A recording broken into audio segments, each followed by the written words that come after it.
Beers, number 1815. Website www.gcpw.tv. A concept of the Gran Café de la Parroquia, Mexico's oldest existing cafe. The Bicentennial Cafe of Mexico. GCPW.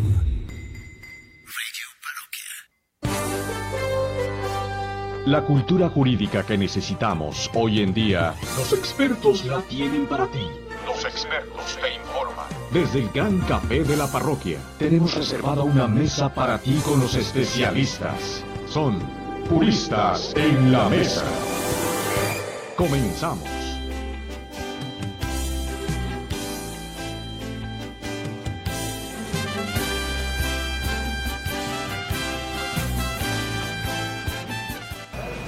Hola, ¿qué tal? Muy buenos días. Bienvenidos a Juristas en la Mesa. Y el día de hoy me encuentro yo, Carolina Pavón, reemplazando por cierto tiempo a nuestra compañera Marigel Reyes. El día de hoy me encuentro con la doctora Gloria Saavedra. Muy buenos días, doctora. Y con nuestro invitado especial, el maestro Daniel Barrón, el cual es licenciado en Contaduría Pública por la Universidad Motolínea del Pedregal, México DF, en el periodo de 1998 al 2002, egresado de la maestría en Política Fiscal por la Academia Mexicana de Investigación Fiscal, México DF, periodo del 2002 al 2004, licenciatura en Derecho por la Universidad Veracruzana, Boca del Río, del periodo 2013 al 2017, catedrático en la Heroica Escuela Naval Militar de la Universidad Naval, periodo 2012-2016, y para el Instituto Tecnológico Superior de Alvarado del periodo 2012 al 2013. También es socio fundador de BDA Consultores y DOMSEI Consultores Patrimoniales, especialista en análisis tributario, financiero y legal corporativo con 17 años de trayectoria. Hola, ¿qué tal, Carolina? Muy buenos días. Hola, ¿qué tal, Daniel? Buenos días, ¿cómo están? Buenos días, Carolina. Gracias, doctora Saavedra, por esta invitación. La realidad es que honrado de estar aquí en este espacio de Juristas en la Mesa. Gracias a Gran Café de la Parroquia por generar estos medios para difundir la cultura jurídica. Y pues encantado de estar aquí con ustedes. No, pero más que nada agradecidos nosotros, Daniel, contigo por tomarte tu tiempo de compartir toda tu experiencia en materia fiscal, ¿verdad? Como cada uno de los juristas que cada semana, cada lunes están aquí viniendo, compartiendo, ¿verdad? De forma muy, muy generosa sus conocimientos. Daniel, un tema muy importante el día de hoy: la presunción de las operaciones inexistentes en materia fiscal. Esa materia que tanto nos duele, que tanto es desconocida en la mayoría de la comunidad jurídica, porque tú sabes, Daniel, que la mayoría estamos abocados más a otros tipos de materias civiles, penales, mercantiles, pero esa materia es muy compleja, la materia fiscal, muy lista para siempre estarla analizando y estar debatiendo sobre ella. Sí, Daniel.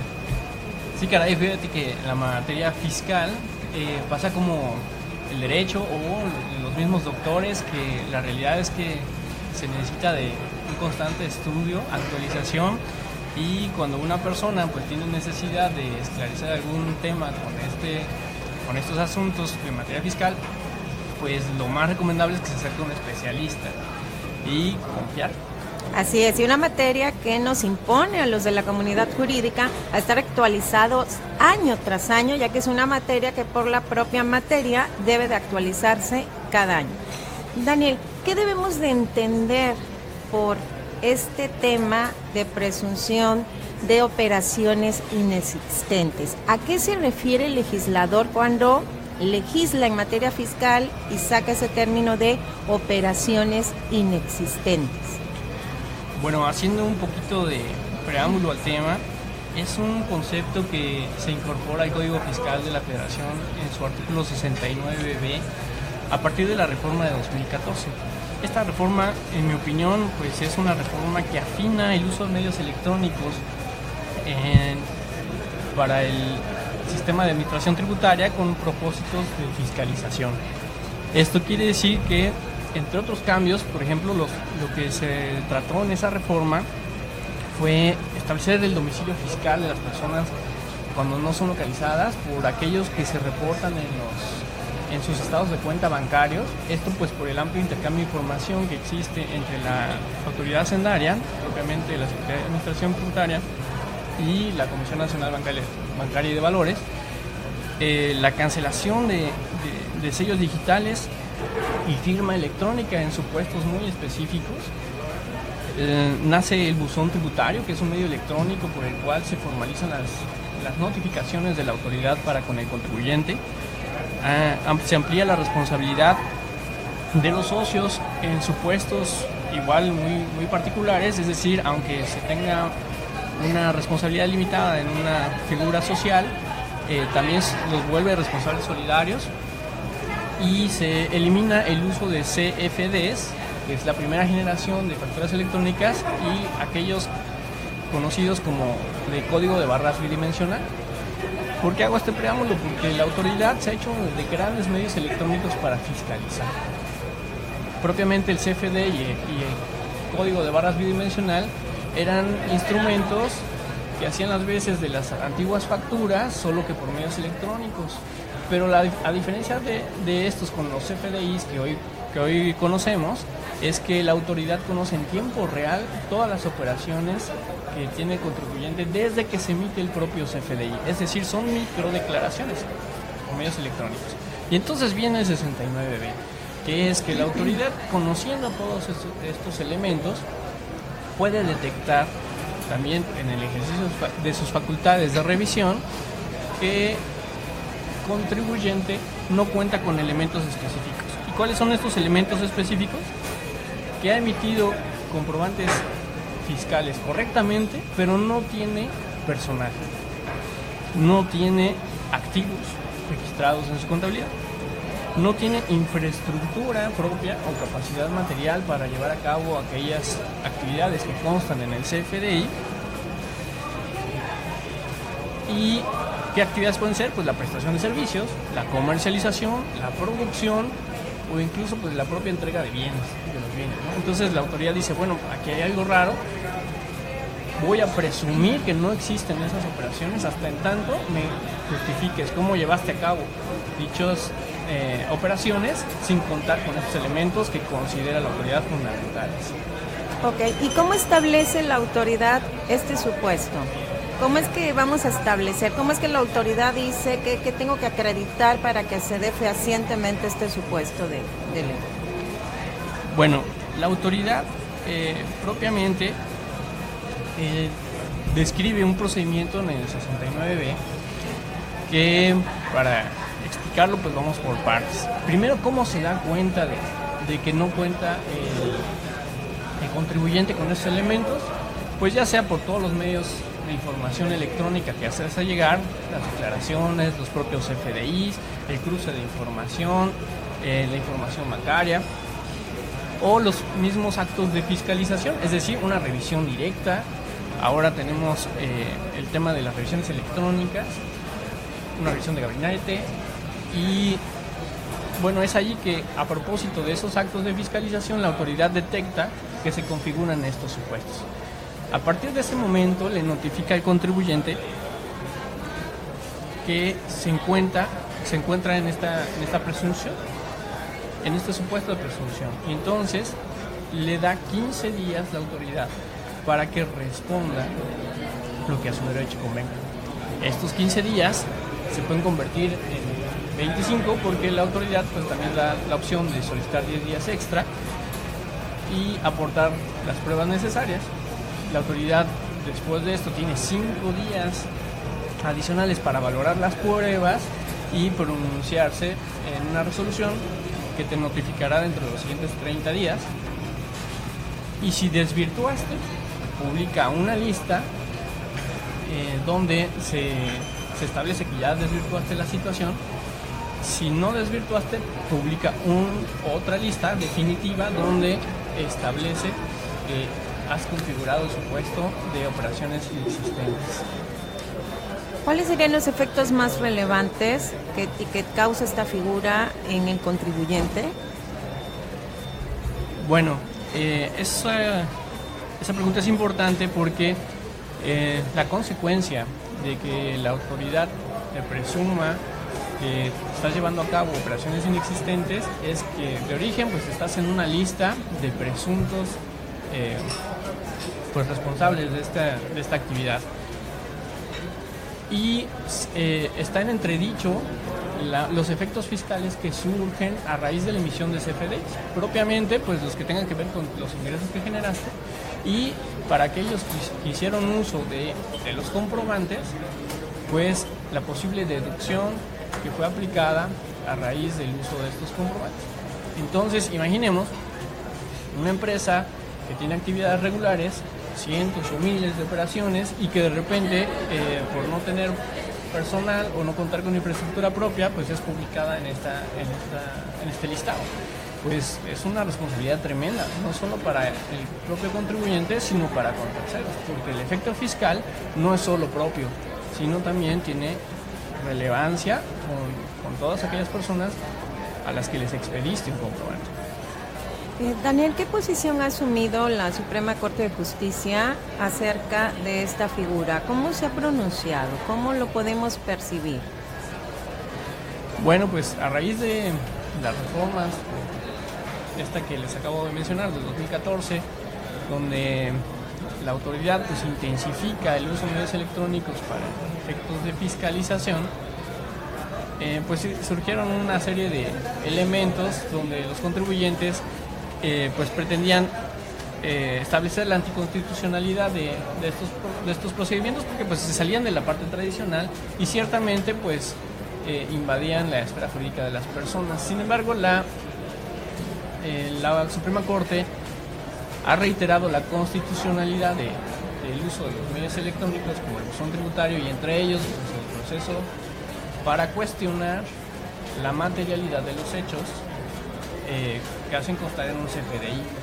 Es decir, se respeta el derecho de audiencia porque hay un procedimiento para aclararlo, y toda vez que la propia autoridad reconoce que los registros contables, que digamos que son accesorios a la emisión del CFDI, y las normas de información financiera con las que se debieron haber llevado a cabo, pues establece que debe haber elementos de verificabilidad de esas operaciones, pues se le da la facultad a la autoridad entonces de cuestionar la materialidad de estos hechos.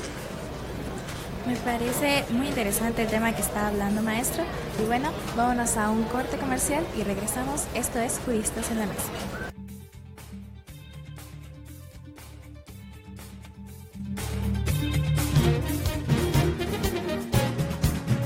Juristas en la Mesa. En un momento regresamos. Soy una pyme y quería el mejor servicio de envíos sin gastar de más. FedEx ofrece precios accesibles y un gran equipo de solucionistas. Buscaba expandir mi negocio a todo México. FedEx llega al 100% de México y tiene 900 centros de envío. Con FedEx y sus solucionistas, tu pyme puede llegar tan lejos como quieras. Esta es la realidad. La gente está trabajando.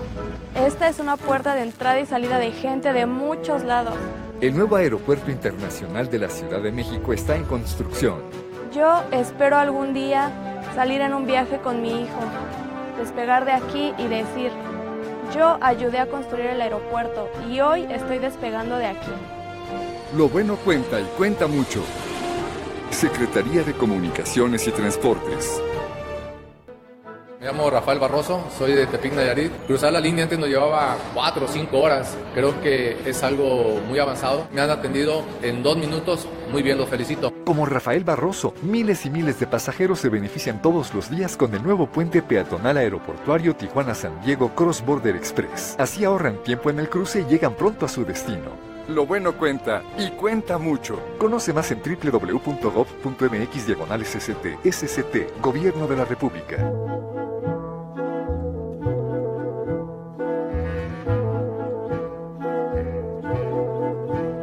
Como tributo a nuestra gente que ha caminado con nosotros, que ha hecho del Gran Café de la Parroquia su casa. Después de 200 años, seguimos impulsando las ideas de la gente con un nuevo motor, ahora en Boca del Río. El único Gran Café de la Parroquia, patrimonio de la gente. Gracias, Veracruz.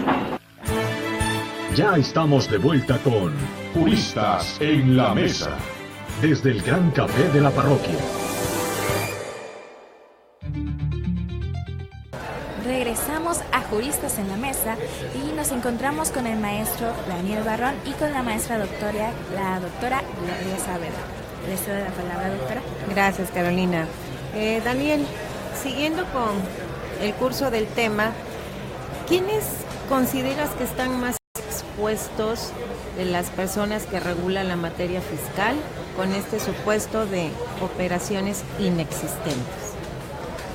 Esa pregunta es interesante porque de origen este proceso de fiscalización o de configuración de la reunión de estos elementos, la falta de personal, de infraestructura o de algún espacio para entregar los bienes, va orientado a una práctica indebida que ha hecho mucha mella en materia fiscal, que es la venta de facturas. Pero también vemos que no solo las prácticas indebidas configurarían estos supuestos, sino hay prácticas legítimas en los que también se podría estar en el supuesto y pues vale la pena hacer una defensa diligente de los elementos que conforme a derecho puedas aportar a la autoridad y no ser afectado por esta medida de la autoridad. Un ejemplo es, por ejemplo, en base a la redundancia, que no poseen activos. ¿Qué empresas operan tradicionalmente sin activos? Un ejemplo son los corporativos, donde se organiza un grupo de empresas alrededor de un consorcio empresarial y una posee el personal, otra posee la operación, otra administra los activos del grupo, y entonces vemos empresas operando sin activos porque los activos que poseen están radicados en otra entidad en beneficio del mismo objeto, pero radicados a fin de cuentas en otra entidad, que quiere decir otro contribuyente. No es ilegal no tener activos, solo tienes que acreditar a la autoridad cómo es que llevas a cabo tu actividad sin activos propios. Otro ejemplo son aquellos que poseen oficinas virtuales. Este tema ha cobrado fuerza por su practicidad, por su economía, por la calidad de los servicios, donde un negocio que va iniciando o que tiene ciertos propósitos, que le conviene tener una oficina donde llegas y está todo puesto: escritorio, recepcionista, aire acondicionado, y tú pagas una renta por tu espacio. No estás teniendo activos, contablemente es un gasto. Entonces, de nuevo, no es ilegal no tener activos, solo hay que acreditar a la autoridad cómo es que cumple este objeto sin poseer activos. El otro elemento es el personal. Bueno, pues volvemos al tema de los grupos empresariales, donde el personal radica en una entidad y que lleva a cabo pues la comercialización es otra entidad, y subcontratan pues al personal entre empresas filiales o no filiales. Por ejemplo, un organizador de eventos. Vamos a pensar en el World Trade Center de aquí de Veracruz, un evento donde va a haber 3,000, 4,000 personas, y está el que lo organiza, pues contrata a los de iluminación, al de banquetes, al de sonido, al que va a administrar el registro del personal, y no ha contratado a una sola persona. Entonces, no tiene personal, lleva a cabo actividades que pueden representar ingresos sustanciales, solo que la autoridad pues se da un espacio para que le aclares esa situación. Lo mismo para los de infraestructura. Cabe mencionar que las prácticas mercantiles, pues, por su velocidad, también obvian ciertas formalidades. Una pregunta reiterada en la autoridad en la fiscalización de este tipo de hechos es: ¿y qué contratos tienes con tu proveedor al que le has contratado tanto? exígueme los contratos. No, pues no hay contratos porque la velocidad de las operaciones, pues es un proveedor que siempre ha cumplido, pues no le vas a firmar un contrato por cada uno de los eventos. Bueno, pues ahí es donde, a propósito de la cultura jurídica por la que estamos hoy en esta mesa, pues es conveniente generar todos esos elementos formales alrededor de las operaciones, pues las más sustanciales, para documentar pues con los contratos correspondientes, cotizaciones, y que formen un expediente que te ayuden cuando la autoridad te cuestione este tipo de actos. Daniel, entonces, ¿qué acciones consideras que debemos de implementar para tener una buena estrategia como contribuyente, ¿verdad?, fiscal, para no caer en estos supuestos del artículo 69 fiscal? ¿Qué debemos de hacer los contribuyentes para estar protegidos o tener un seguimiento de legalidad y no estar tan expuesto, ¿no?, por las autoridades arbitrariamente a veces, ¿no?, en este supuesto? Pues la realidad es que sí suena como un exceso de la autoridad, y más cuando pues la formalidad de un acto como la compra-venta pues no requiere que firmes un contrato para que se lleve a cabo, basta con el objeto y el consentimiento. Pero bueno, entre más complejas se vuelven las organizaciones, pues también es conveniente a los intereses de la misma organización pues darle forma y respaldo a todas esas operaciones. Hablando propiamente, quienes no tienen personal propio, activos o infraestructura, pues hay elementos con los que puedes acreditar que por qué los estás usando o por qué estás explotando los de otros, como es el comodato, el arrendamiento, el usufructo, el derecho de superficie, entre otros. Es decir, un documento donde explique pues cómo es que utilizas los recursos de otro, y darse el espacio, ¿no?, las organizaciones de cumplir esas formalidades. Una de las características de la nueva era de fiscalización electrónica, si la podemos llamar así, es que la autoridad va a un paso veloz, ¿no? Ha tomado muy en serio el uso de los medios electrónicos para hacerse la información y explotarla pues conforme a sus objetos. Y el empresario no ha ido al mismo ritmo. El empresario pues está acomodado en una zona de confort donde un sistema que le ha funcionado, pero cuando vemos una autoridad dinámica, una autoridad que nos exige dar cuentas mucho antes de lo que esperábamos, pues es común que te agarre con los dedos en la puerta, ¿no? Y que corras a la última hora a firmar esos contratos, que corras a última hora a buscar los elementos con los que puedas atender un requerimiento de este tipo de la autoridad. Sí, es un tema muy preocupante el que acabas de mencionar, Daniel. La comunidad jurídica realmente nos alarma este tema que hemos venido tocando desde hace algún tiempo relativo a las tecnologías de la información, como lo es el analfabetismo digital. Sabemos que el padrón tributario está conformado por comerciantes de todos los niveles sociales y económicos. Como bien lo mencionas, hay grupos corporativos que por supuesto tienen gente especializada en el término de las tecnologías de la información.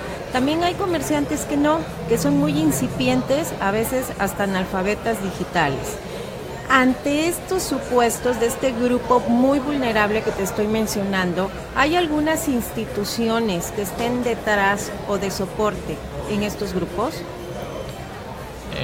Digamos, de situación vulnerable, pues sí. En materia fiscal tenemos pues esencialmente a la PRODECON, que es la Procuraduría del Contribuyente. La PRODECON puede incluso llevar actividades de representación y defensa del contribuyente cuando la cantidad no excede de determinados salarios mínimos, pero también ha tenido un papel muy importante en lo que es pues los actos de la autoridad en pro de la fiscalización, que además han sido privilegiados en la Suprema Corte y en los tribunales, acotando pues su actuar en pro de los derechos del contribuyente. Es decir, el contribuyente no es un delincuente, es un ciudadano que está saliendo adelante con su actividad y que a lo mejor sus prácticas no son las mejores para acreditarle las operaciones a la Secretaría, ¿no? Pero pues un proceso de fiscalización sí puede ser muy gravoso para un contribuyente, incluso puede pues vulnerar en la misma operación del contribuyente y la diferencia entre que haya negocio y ya no haya negocio. La Prodecon ha sido un medio de intermediación en estas dos grandes fuerzas, ¿no? Es la autoridad fiscalizadora y el contribuyente en sus diferentes tamaños, y ha hecho un papel muy interesante, ¿no? Pronunciándose en criterios, limitando el actuar de la autoridad o pues incluso defendiendo a los contribuyentes. ¿Y ha sido pertinente la actuación de la Prodecon? Me refiero, sabemos que está esta institución Conducef, que ha sido un fraude, lo hemos visto, hemos incluso pensado la comunidad jurídica que es como un freno para iniciar demandas en contra de las entidades financieras. ¿Qué observación nos puedes hacer haciendo una comparación entre estas dos instituciones? ¿Realmente la actuación de la Prodecon ha sido pertinente, si ha sido eficaz, ha sido eficiente, ha dado resultados al contribuyente? En mi opinión, la autoridad sí ha encontrado un medio de regulación a través de la Prodecon. No necesariamente todos los asuntos que llegan a la Prodecon pues se resuelven a favor del contribuyente, porque mucho tiene que ver con la cultura tributaria. Hablábamos al principio del programa que todos estamos inmersos en nuestras actividades cotidianas y poco pensamos en estas reglas de tributación en las que estamos expuestos por desempeñar nuestra actividad, y solo acudimos a un especialista pues cuando ya nos duele algo, ¿no? Entonces, pues ha habido asuntos que ya están en una etapa donde las cosas que se hicieron previamente pues ya no dan oportunidad a que el contribuyente pues salga de todo bien librado, pero cuando se atiende con oportunidad, como la mayoría de las situaciones, pues encuentra no solo en la Prodecon, sino en todos los elementos que están en la ley, pues un medio para salvaguardar sus derechos. La Prodecon pues es un organismo que otorga servicios gratuitos y que está ahí para mediar entre el contribuyente y la autoridad. Entonces realmente adolecemos la comunidad, ¿verdad? Jurídica, adolecemos de una vasta y compleja cultura de prevención en la materia fiscal. ¿Será que nosotros mismos empujamos a que se cometan este tipo de actuaciones en el ámbito tributario? Pues sinceramente sí, pero es una situación que tiene que ver con dónde prioriza cada quien sus intereses. La materia tributaria, como cualquier otro derecho, pues son las reglas del juego. Si tú estás dedicado a las actividades agrícolas, pues la ley agraria te da tus parámetros de acción, tus derechos y tus obligaciones. Y todos estamos inmersos en la materia tributaria. Entonces, en la medida en la que conozcamos nuestros derechos y nuestras obligaciones que están alrededor de la actividad que desempeñamos, pues vamos a poder mejorar nuestras prácticas que nos favorezcan en pues no meternos en estos entredichos con la autoridad. Hay un tema que nos causa también un poco de inquietud, referido a que si se llega a acreditar fehacientemente, y repito, se me hace muy incipiente la forma en cómo se puede acreditar el supuesto por parte de la autoridad hacendaria, pero si se llegara a acreditar ya estaríamos transitando del supuesto fiscal al supuesto penal, porque se configuraría un delito ahí de simulación de actos por parte del contribuyente.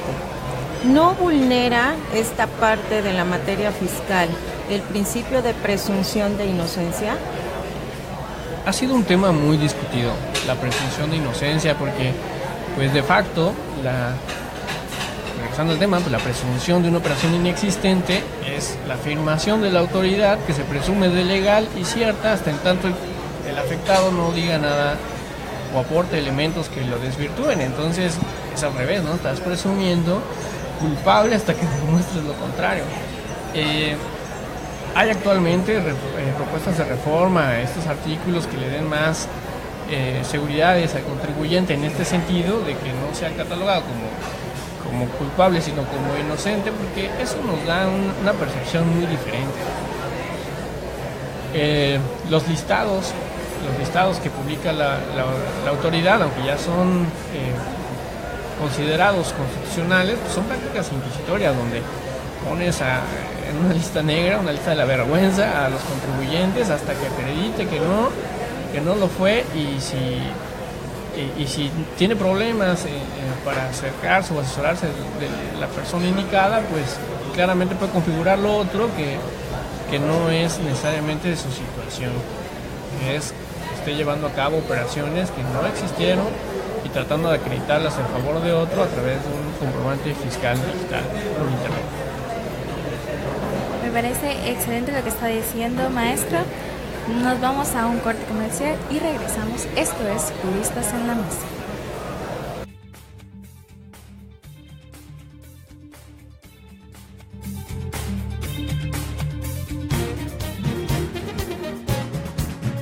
Juristas en la Mesa. En un momento regresamos. Soy una pyme y quería el mejor servicio de envíos sin gastar de más. FedEx ofrece precios accesibles y un gran equipo de solucionistas. Buscaba expandir mi negocio a todo México. FedEx llega al 100% de México y tiene 900 centros de envío. Con FedEx y sus solucionistas, tu pyme puede llegar tan lejos como quieras. México está en tus oídos. 80 años.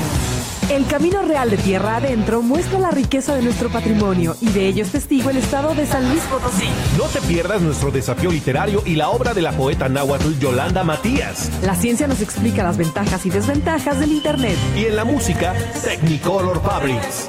Domingo 18 de junio a las 10 de la noche en la Hora Nacional. Con Patti Velasco y Pepe Campa. Esta es una producción de RTC de la Secretaría de Gobernación. Gobierno de la República. Tras la Revolución y la Constitución del 5 de febrero de 1917, se refrendó la división de poderes. Es así que el 1 de junio de 1917 se reinstaló a la Suprema Corte en la Ciudad de México.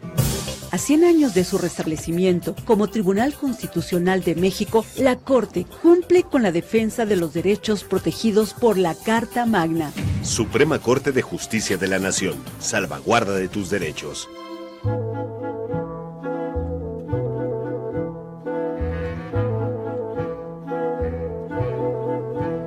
Como tributo a nuestra gente que ha caminado con nosotros, que ha hecho del Gran Café de la Parroquia su casa.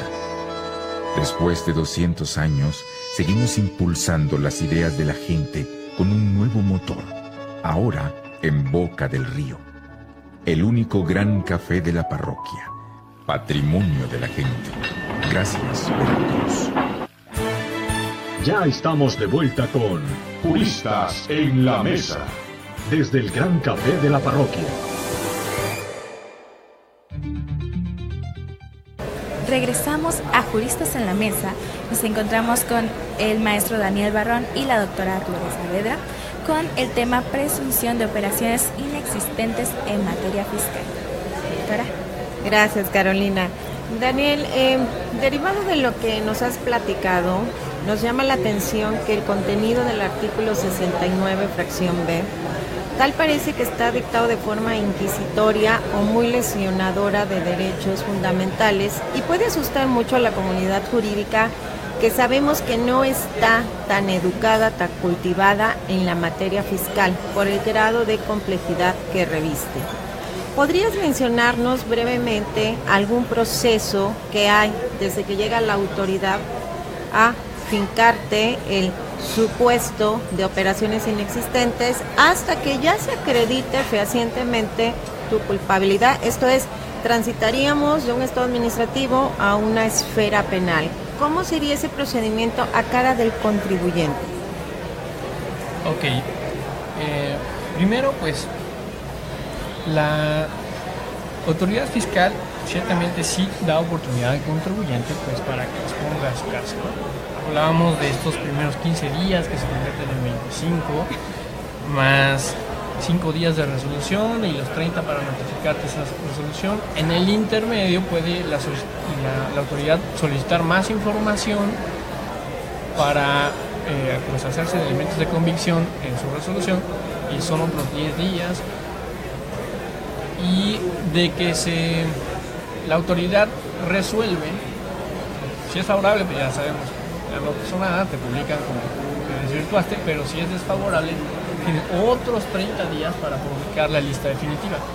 Realmente no es un elemento que tome por sorpresa al contribuyente, es un elemento que se debe venir, ¿no? Desde que inicia con un acto de fiscalización donde la autoridad pues se hace los elementos para configurar los supuestos, todo el proceso de la atención, de la aclaración, que si es bien atendida pues puede sumar hasta 95 días, digamos, días hábiles de que el contribuyente recibe la notificación hasta que la autoridad resuelve y publica en la lista definitiva. Pues estamos hablando de que hay muchas instancias en medio. Eso pues en materia administrativa, es decir, todavía ni siquiera entramos a un pleito, ¿no? Después de que la autoridad resuelve, como es una resolución, un pronunciamiento de la autoridad fiscal, pues cabe el recurso de revocación. Son 30 días de que la autoridad resuelve para ejercer tu recurso. Ya entrando en temas jurisdiccionales, es decir, que llevamos a un juicio porque no nos parece la resolución de la autoridad, tenemos otros 30 días para hacer valer pues el juicio contencioso, ¿no? El juicio de nulidad ante el Tribunal Fiscal, el Tribunal Federal de Justicia Administrativa. Es que me quedé con el nombre anterior. Sí, de fiscal, ahora ya cambió el nombre. Claro. Y otros, aunque en ese juicio no se resuelva favorable y creyamos que se vulneraron pues nuestros derechos en todo el proceso, pues tenemos todavía 15 días más para hacer valer nuestra juicio de amparo. La recomendación aquí pues es estar atento a la situación fiscal. Hay personas que por el grado de complejidad y la oscuridad que hay sobre los temas fiscales, porque no están involucrados, porque pues su tiempo lo ocupan en otras cosas que consideran más productivas, pues tratan de no conocerlo, o sea, los famosos no localizados, o bueno, ahora el buzón tributario llega directo a tu correo electrónico, si no lo abres pues te das por notificado en los 3 días. Aquí la recomendación es estar cerca de la autoridad, porque es mejor saber de todo el procedimiento, porque es cuando haces valer tu derecho en todas estas instancias que hay pues para defender tu posición, y pues acercarte con un especialista que te oriente y pues te dé los mejores elementos para tu defensa en un proceso como es el de 69B, además con repercusiones tan trascendentales. ¿Y qué tipo de responsabilidad tendría este especialista, esta persona a la cual el contribuyente se acerca, llámese contador, llámese defensor fiscal, cuando se nos acredita el supuesto? ¿Son responsables solidarios los contadores, aquel especialista al que yo le confiero mi contabilidad, o la ley prevé alguna excepción en este sentido? Bueno, hablemos de dos personas, ¿no? De que el que te llevó, digamos, tu práctica contable, el cumplimiento de tus obligaciones. Si esa persona te recomendó pues prácticas indebidas, sí es responsable solidario. Bueno, responsable solidario, quiere decir que no es el único responsable, sino es responsable junto contigo. Y está el que te asesora pues en el proceso de defensa. Bueno, ese es responsable de tu defensa y la diligencia con la que lo maneje. No se establece propiamente una responsabilidad solidaria en ese caso. Entonces el contribuyente está obligado a investigar, a checar a quienes va a contratar en estas asesorías fiscales. ¿Realmente toda la responsabilidad siempre es del contribuyente? Pues sí, el principal interesado de tener sus cosas en orden, a salvo su patrimonio, pues es el propio contribuyente. Y esto es como el doctor, ¿no? Cuando no te parece del todo bien algún diagnóstico, pues pides una segunda opinión. Digo, todos estamos expuestos a equivocarnos o a estar en contacto con personas que no conozcan del tema, pero pues para eso tenemos otras opciones. Y reitero, pues es responsabilidad del contribuyente tener a salvo su patrimonio, tener a salvo sus responsabilidades de tipo fiscal, en este caso, pero civiles, mercantiles. Ese es el que debe estar más ocupado de esas seguridades. Entonces, en tu opinión, Daniel, ¿no se vulnera el principio de garantía de audiencia, lo que dice el artículo 69, fracción B? ¿Y qué hay respecto al otro principio de no retroactividad?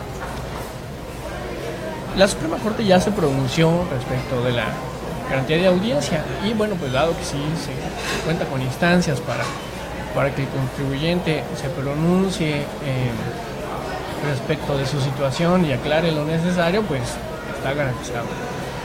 En el tema de la retroactividad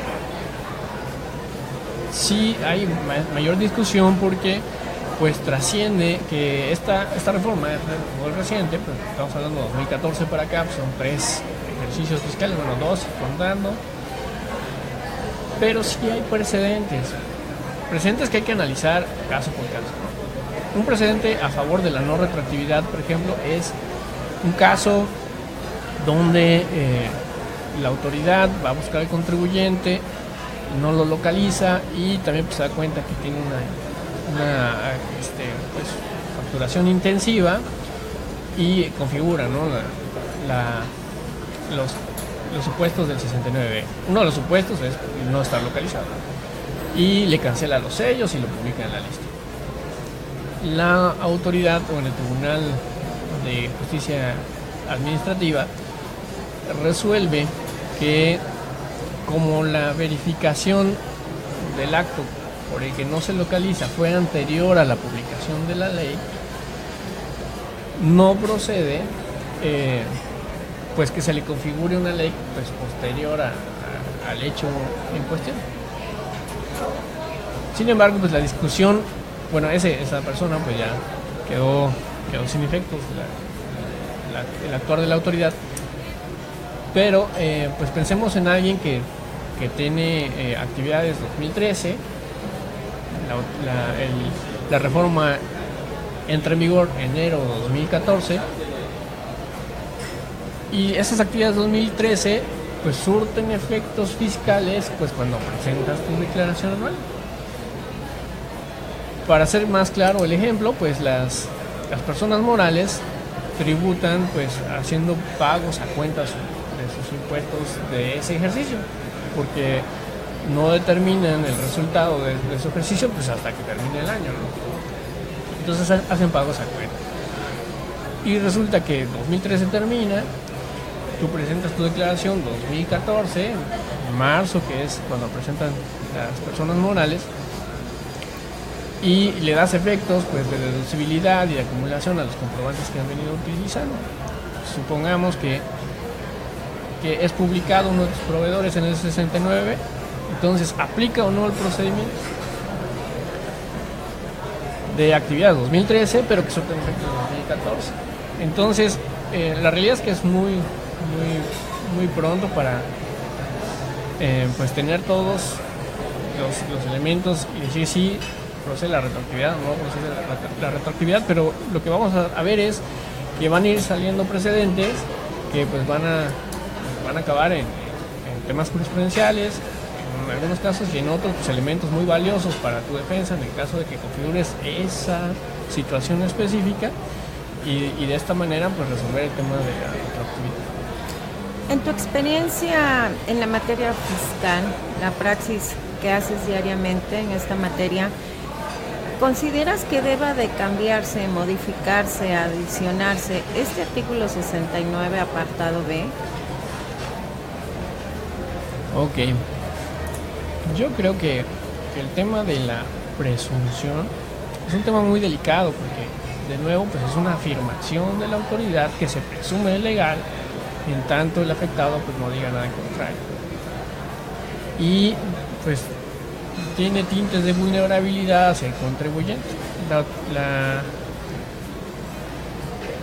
Pues el máximo tribunal se ha pronunciado ya en reiteradas ocasiones pues, a favor de la recaudación, y ciertamente pues se persiguen prácticas indebidas, ¿no? Pero ¿qué hay de estos contribuyentes como los que acabamos de mencionar, que son vulnerables porque pues tienen operaciones legítimas, pero su práctica mercantil pues configura esto, pues va a traducirse en actos reiterados de la autoridad, estarlo configurando como presunción y luego aclarando y configurando y aclarando?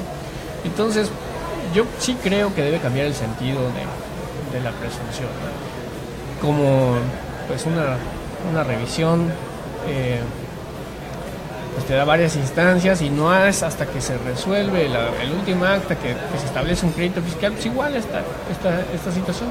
Actualmente ya hay propuestas de reforma en materia fiscal, pues para particularmente el artículo 69b, que versan en el reconocimiento de los derechos fundamentales de las personas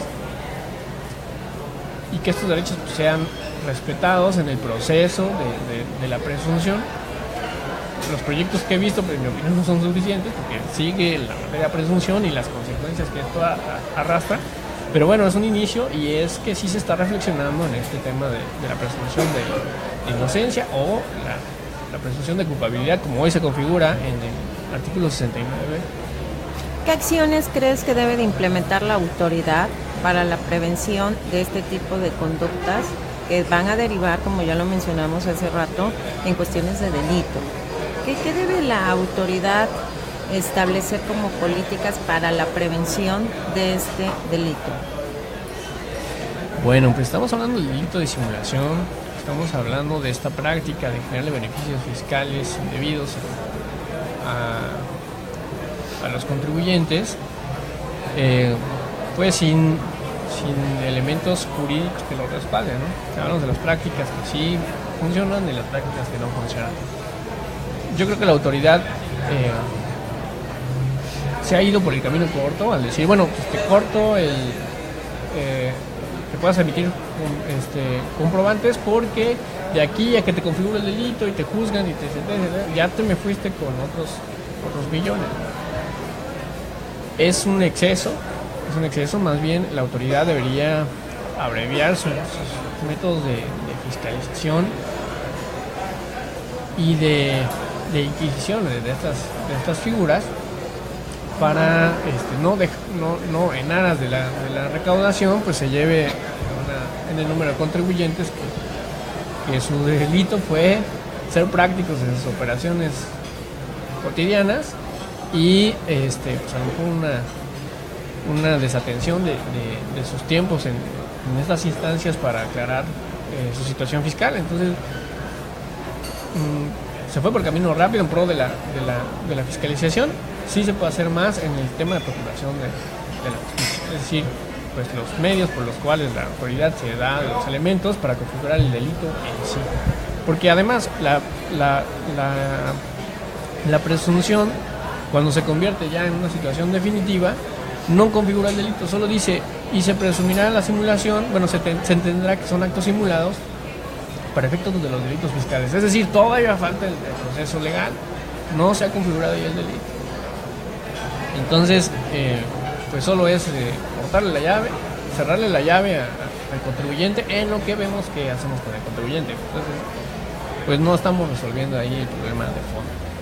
¿Qué mensaje podemos mandarle a los contribuyentes, Daniel? En el sentido que hemos observado que muchas veces desconocen la literalidad de la norma, la lectura de la norma fiscal y empiezan a hacer este tipo de actividades, ¿verdad? Operaciones inexistentes, queriendo beneficiarse, cuando realmente la norma fiscal se extiende, voy a poner el ejemplo del chicle, da, ¿verdad?, para extendernos en cuanto a la deducción. Realmente da la materia fiscal estas pautas de deducción para que el pago del impuesto sea menor. A veces es más caro querer establecer este tipo de prácticas de operaciones inexistentes que el contribuir legítimamente a las contribuciones, específicamente los impuestos. ¿Qué mensaje podemos decirles a todos los radioescuchas, a todos los contribuyentes?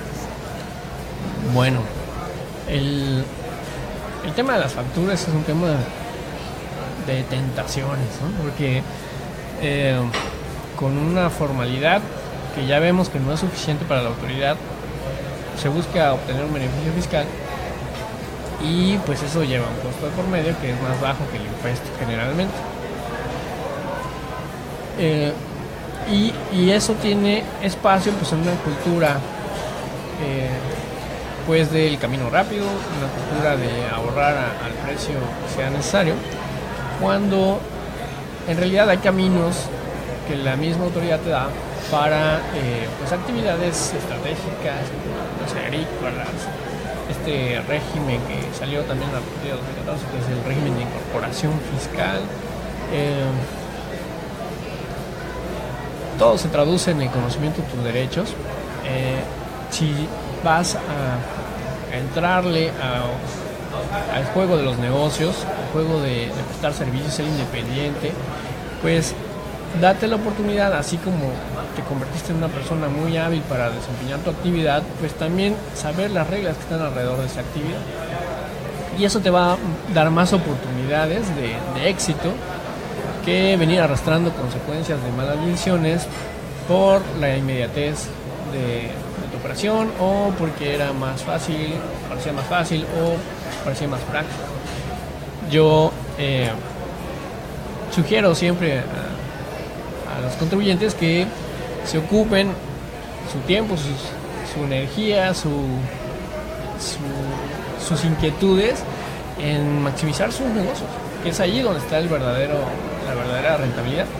Y en materia fiscal, pues sí aprovechen las oportunidades que hay en materia fiscal. Hay incentivos fiscales, hay zonas que son privilegiadas, cuando hay catástrofes naturales, por ejemplo, y regímenes que son incentivados con otros beneficios pues para su desarrollo, los aprovechen, pero eso viene con la información, eso viene con ocupar esa curiosidad creativa de buscar caminos alternativos, y pero siempre pues jugando las reglas del juego. Las reglas del juego pues están en la ley, y pues un especialista te puede decir cuáles son las que te benefician. Perfecto, entonces haciendo un recuento rápidamente del enunciado legislativo del artículo 69, fracción B, ¿cuál es el meollo, el núcleo principal de ese artículo, Daniel? Ok, el núcleo de ese artículo versa en la materialidad del hecho. Es decir, incluso en la atención de la aclaración, tú debes concentrar todos los elementos que vayas a aportar en decir por qué se desarrolla esa actividad sin tener personal, por qué se desarrolla esa actividad sin tener infraestructura propia, por qué se desarrolla esa actividad sin contar con capacidad material. Dice la ley, directa o indirecta. A lo mejor en ese de indirecta es donde te hace falta un eslabón que no has procurado, ¿no? Esos contratos, esa documentación que da evidencia que te haces valer de otros recursos externos a ti para cumplir con tu objeto. Entonces el 69B versa de eso, en acreditarle a la autoridad que lo que haces es legítimo y que pese a la ausencia de estos elementos que identificó la autoridad, es posible realizar esos actos que amparan los CFDIs que emitiste. Ok. Carolina, ¿cómo estamos de tiempo para pasar a las preguntas del público? ¿Nos vamos a comerciales o tenemos tiempo todavía? Una pregunta del público. Aquí dice, ¿cómo sabemos si la autoridad está excediendo sus facultades al fiscalizar al contribuyente respecto de la materialidad de sus operaciones? Ok. Un parámetro muy valioso son los criterios de la Prodecon, porque esos criterios nos dan claridad en el actuar de la autoridad. Es decir, ya la práctica de la autoridad en fiscalizar a contribuyentes con este perfil, pues se ha visto que vulnera ciertos derechos. Entonces la Procuraduría de Defensa del Contribuyente se ha pronunciado y ha dicho: autoridad, esta práctica es indebida, asiste la razón del contribuyente. Un ejemplo es que se cumplan los tiempos en los que la autoridad debe responder. y si no se cumplen los tiempos en los que la autoridad debe responder, estos 5 días para emitir la resolución y 30 para informar, por ejemplo, pues entonces ya se está hablando de una resolución ilegal que no tiene por qué surtir efectos en el contribuyente. Y así puedo mencionar varios. Otro de ellos es pues conocer el procedimiento para nosotros ser el mismo auditor del mismo procedimiento. Todo está en la ley. Un especialista nos puede aclarar las dudas de esos términos raros, de esos términos extraños. Cuando no se tienen los recursos, pues está y otros servicios gratuitos de orientación que tiene la misma autoridad. Estas observaciones nos van a dar los elementos de que si bien no los podemos hacer valer en ese momento porque la autoridad pues tiene más fuerza en los actos que lleva a cabo, pues sí nos dan elementos muy buenos para una defensa posterior. Estar alerta, informados, es el punto. Exacto. Bueno, muchas gracias, maestra Daniel, por estar aquí. Doctora, muchas gracias. Esto fue Juristas en la Mesa. Mi nombre es Carolina Pavón y nos oímos el siguiente lunes.